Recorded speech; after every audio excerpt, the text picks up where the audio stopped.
Greetings fellow Decepticons, Sound Blaster 1987 here with another Thunderbirds toy review. Today, I'll be reviewing the Supersize Thunderbird 1 playset from a mid-90s to early 2000s Thunderbirds toy line, based on the 1965 original stop-motion puppet series. I've already reviewed the Soundtech Tracy Island playset and an animation review of the series itself on the channel before, which I'll leave linked in the description below along with my Thunderbirds playlist.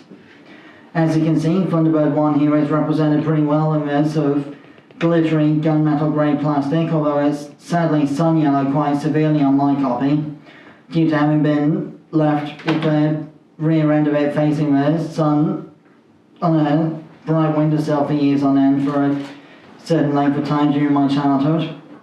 As you can see, this Thunderbird 1 set has been autographed on both wings by the late Shane Rimmer, the voice of Scott Tracy from the original series. I was one of the last people to actually get a Thunderbirds autograph from Shane Rimmer before he passed away, because I got this signed at a convention event that he happened to be at. One where my former channel camera operator also happened to be there, so that was a happy coincidence. So, as you can see, the wings on Thunderbird 1 move in and out. And there's also no lights on this set, but there are sound effects that come out of various things. So for example, extending the wings all the way will result in the landing vertical jet thruster sound effect. And there's also, forgive the sun yellowing, there's also fold out landing skis, like so, on Thunderbird 1's legs, like so. You need to get your long fingernails in there to get the legs out, but then orient the feet correctly, and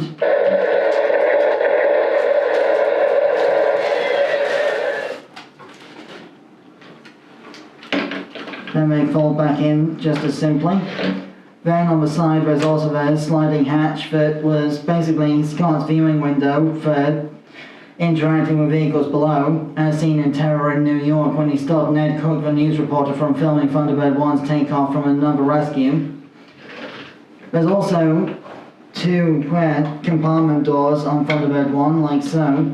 The lower storage compartment contains Scott's hoverbike and the mobile control computer console that is normally physically removed from the craft and set up on location in the danger zone. Normally in like the airport tower where the Fire Flash aircraft is concerned, or that kind of thing.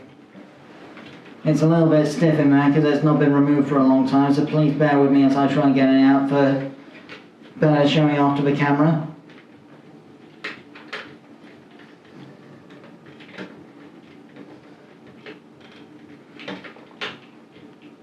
The soft, malleable rubber composition of these pieces also doesn't help with them getting stuck easily, because rubber and friction are a good combo.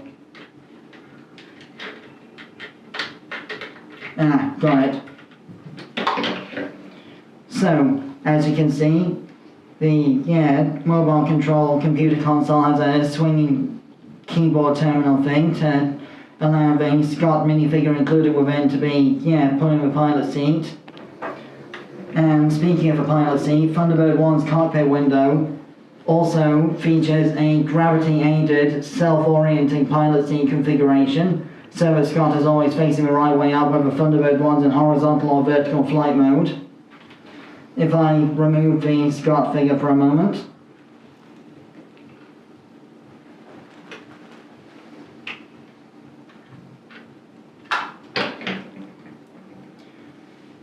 as you can see, Scott, didn't mean to tear him in half there. As you can see, Scott is mostly static figurine with legs only able to move for the sitting down kind of pose. And his arms are specifically molded to hold the controls of the mobile control console of the Thunderbird 1 pilot seat or the hoverbike. And he can be placed in the proper position as such, with the mobile control console and the hoverbike seat, with his sculpted hand just about reaching the steering joystick thing on the hoverbike for anti-gravity recon. There's also two buttons in the blue section of the bottom of Thunderbird 1, one of which fires off the normal vertical launching sound.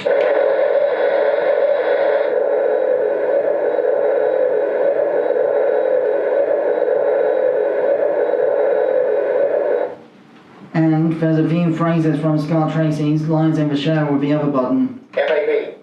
Stand by, Virgil. I hope we're not too late, Father. F.A.B. Virgil. Mobile control to Thunderbird 2. Every second counts. Because normally Scott would have arrived on the scene first and set up his mobile control console somewhere within the danger zone to coordinate the rescue efforts from the other international rescue personnel and their vehicles. So he would communicate to Thunderbird 2 via the mobile control console's communicator system. So, size comparison, here is Thunderbird 1 next to the Sonic the Hedgehog 3 5.5-inch Shadow the Hedgehog figure. And for a vehicular comparison, the 12-inch Super Spy Attack Finn McMissile figure from Cars 2. As you can see, Finn McMissile is not quite as big as Thunderbird 1, but not far off. And just for the heck of it, here's Shadow the Hedgehog next to Scott Tracy on the Hoverbike. So you can see just how small the Scott minifigure is. Functionality-wise, that's pretty much all I can do because I don't own the other Supersize Thunderbird craft for comparison. Although I'm sure the Scott minifigure would probably be able to fit into one of the secondary pilot seat compartments of a Thunderbird 3 set if I had one. So, with that said, I've been Soundblaster1987, thanks again for watching. Be sure to check out my Thunderbirds playlist for more reviews. And my next toy review will be the Cars 2 12-inch Super Spy Attack Finn McMissile figure. But before that will be my animation review of the 2015 Danger Mouse reboot. Till then, till all are one. F.A.B.